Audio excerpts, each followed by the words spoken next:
fueling's excellent so far, but it won't be once we've decatted and fitted a full Acra. So what we're going to do is fit the Acra Povich full system and then remap the suit. Okay, so right now then, that's got some loud pipes on it, but it's still got the big catalyst. Yeah, it does. Being a Euro 4 bike, there's not actually a lot of restriction on these in the silencers. Most of the restriction is coming from the cat itself. Yeah. So that's pretty good. I mean, that's quite a nice smooth curve, isn't it? The fueling's excellent for a standard bike. Of course, it's not a standard bike. It's got some free-flowing exhaust on it, but it's very good. Power's nice, torque's nice, all very good. But the customer doesn't want all the Euro 4 stuff, rightly so. Keeping a huge catalytic converter like that, the temperature it needs to be, has some hideous consequences for the engine running. So we'll get rid of that. Should be nice. So it's going to get a full system? Will definitely be nice. Full system, yes. Not steel system. Right. Doesn't need the titanium. There's a choice of a 4-2 or 4-2-1 on these. And he's going to retain the two silencers. Should keep it a bit quieter that as well, actually. Let's just... Well, it has a correct temperature. Is that the issue? Because it just sort of passes the heat back into the engine. Well, that's what's cooking the rider's feet, is the cat. At the moment, so it's making it unpleasant for him to ride. He's not wearing boots. If you're wearing trainers, something like this, I can feel this. Even on a day like this, when it's not too hot. I mean, it's not exactly a hot day, is it? Oh yeah, riding through traffic where the engines will. It really so it's going to get... All the modern bikes do. It's not just these. It's a great bike. I'm not slagging the bike off at all. It's just that when you put a huge catalytic converter like that, hundreds of degrees C, very hot. Sat right down by your feet, it cooks you, it cooks your legs, it cooks your eye. It's just not nice. And also, it's restricting the power. It's affecting the throttle, the feel, the transition from off to so this is, let me just check, I don't know, it's 888, so I don't know what registration plate it is. 17. He's already got the SP Engineering cans on it, so they'll be binned, I assume, or got rid of. He actually wants to retain those, so the Acra setup that we specced up will keep those cans. So he's got the downpipes and then the He also owns the Acras, and I would prefer he had those on personally, but it's down to taste if he wants those ones on. And you're saying he could go for a 4-1 or a 4-2? He could go, into the one silencer, but he's retaining the two. It's keeping a look. I mean, it sounds pretty nice actually, just as it is. It does. But without the cat on it, I guess it's going to get quite loud. It is going to be loud. I've discussed that with him. He wants it loud. Yeah, well, why not? Well, unless you've got the neighbours in there, you hate them. Okay, so now, next then, you're going to now remap it.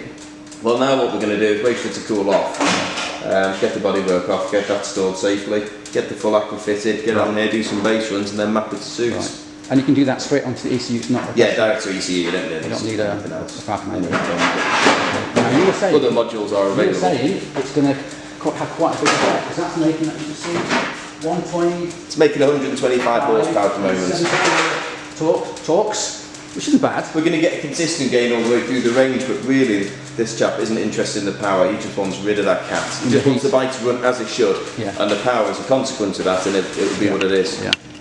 And what you were saying, you thought it might be quite a big to work with. It might be quite a big increase, though. It will be substantial.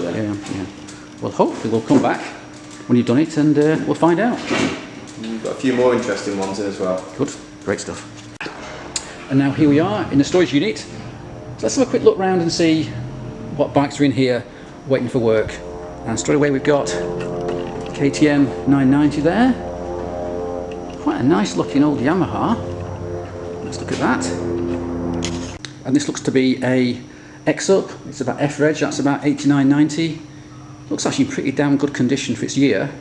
And it seems like it's having some work done on the carbs there. Not sure why it's in, but we'll find out. And next to it, it's quite a rare bike. It's a Yamaha Roadstar Warrior. It's got aftermarket pipes on it and what appear to be kind of open inlets for the engine. Although, having looked at it here, I think these could well be just for show because they don't have to go anywhere. It's just a hole, and I believe the injectors are probably here on this tank. So I think these are more for show than anything else. And behind it is a well looked after and well preserved Honda 6500. I think it's from about 79.80, and I believe that's for sale. So if you want it, just contact him at the bike shop here. While over here in the corner is an early Gixxer, could well be a 750 or maybe a 1100, I'm not sure. And although it's missing its tank and seat, I'm pretty sure this has been built as a street fighter with those risers and handlebars and that non-standard seat support at the back there.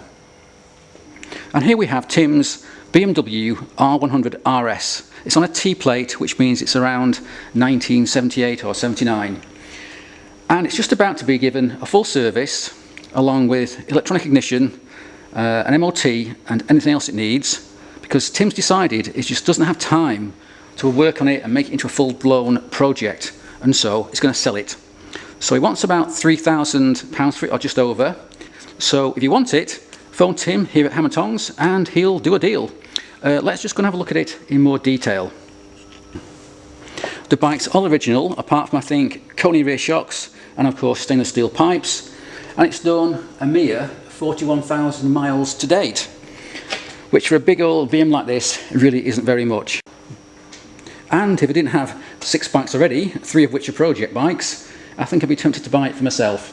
But can't do that, so anyone out there who wants it, just contact him here at the bike shop and no doubt he can do a deal. Well, here we have an Aprilia RSV 1000 in for some work, which has already been started. I can see the alternator there just attached to the bike loosely, so I guess it's waiting on parts or for time to work on it. And so that's a quick look of just some of the bikes that are in waiting for work at the moment. Okay, here we have a Kawasaki W650, quite an interesting bike. It's just in today for some valve clearances, but it's got a couple of interesting elements to the engine which I've not seen for a long time. Okay, so here we have a Kawasaki W650 with the camker off it, and Reese has just told me something that I didn't know anything about that really impresses me, and that is that to adjust the valve clearances, these rockers will twist out of the way, would you believe, so you can push them sideways and give you space to change the shims. Pretty amazing. Why can't all bikes be like that? This bike also has something quite unusual, the same as my old Ducati, which is bevel drive. So the drive to the cams from the crank is not through a push rod. This here is a rotating shaft with a bevel on the end of it, which then drives this big cog here, which then drives the cams, which is just like on my old bevel drive Ducatis from the 70s and 80s. Yeah, pretty cool.